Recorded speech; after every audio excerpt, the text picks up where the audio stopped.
commander serves as a liaison between the academy staff and the class members, as well as serving as a designated class leader. He is also class spokesman. Ladies and gentlemen, the 108th recruit class commander, Eric M. Clark, Jr.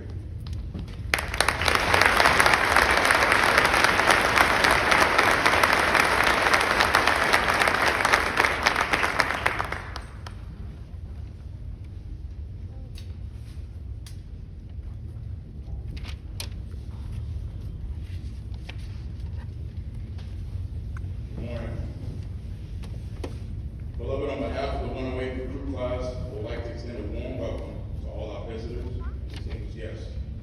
We are eternally grateful to you all for assembling with us for this ceremony. Along with many of you, we have anxiously anticipated the coming of this day for 25 long weeks. I ask that you lend me your ear for just a moment before we conclude the ceremony that many of you have traveled as far as the east is from the west to see your honored son, daughter, brother, or sister, and loved one walk across this very stage to begin a new chapter in their life. The Apostle Paul stated in 1 Corinthians 9:24-27, do you not know that those who run in a race all run, but only one receives the prize? Run in such a way that you may win. Everyone who competes in the games exercises self-control in all things. They then do is receive a perishable wreath, but we an imperishable. Therefore, run in such a way as not without pain, box in such a way as not without beating the air, but discipline your body and make it subject to you in all things, so that after you enforce the law and educate others, yourself will not be disqualified.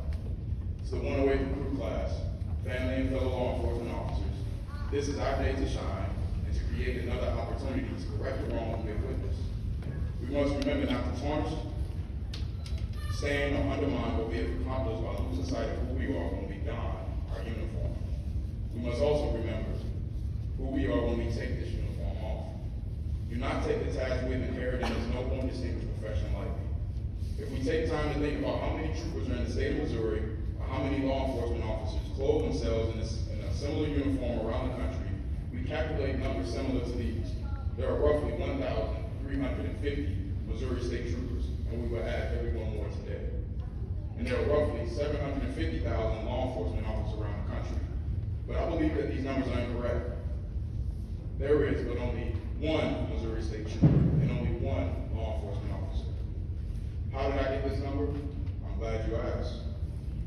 Well, it's simple. It only takes one trooper or one law enforcement officer from any agency to positively or negatively affect the status of our well-being of this dear profession.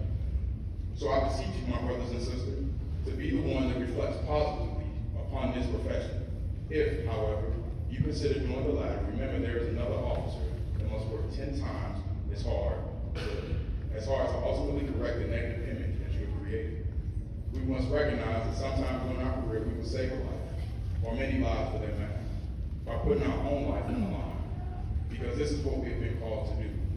Today, after 6 months of training, we have been entrusted to respond to a multitude of crises that encompass the very worst moments of our lives and our local citizenry. And yet, we have been trained and react with the utmost professionalism, as that is what our mission necessitates. Serve your community with all the pride you can muster. Abide by this golden rule, to always treat those you are called to assist as they should be treated, that is, with integrity, responsibility, respect, professionalism, passion, resourcefulness, character, and commitment, just as you would want any one of your family members to be treated, and offer them the same protections as you would tend to your own flesh and blood. Always remember to do what is right when someone is looking or not. Martin Luther King Jr. had this to say: the ultimate measure of a man is not where he stands in moments of comfort and convenience, but where he stands at the times of challenge and controversy. Allow your spirit to receive this. We will have many opportunities to tread the dark times to pick up as many stones or gems as we so decide. Then when daylight breaks and we reach into our pockets, we will either have pulled out gems or pulled out stones. Gems are precious because they have monetary value, spiritual meaning, and are beautiful to gaze upon. Yet we should never underestimate the valueness of a rock, because with one rock, David took down Goliath before killing him with his own sword. The difference between the gem and the stone is having the wisdom and the knowledge of when it's appropriate to use either. Never take for granted your own family, in the equation of which we've been called to do in the line of duty. And never fail to remember that your families, which includes your fraternity of fellow officers, will remain one of your greatest assets. They will be there through the best of times and the worst of times. Treat them as the gems that they are. I'd like to say to the families and those supporting my fellow graduating members how much it means to us that you have taken on a commitment to support us in our life's endeavors. Your role is crucial to our success.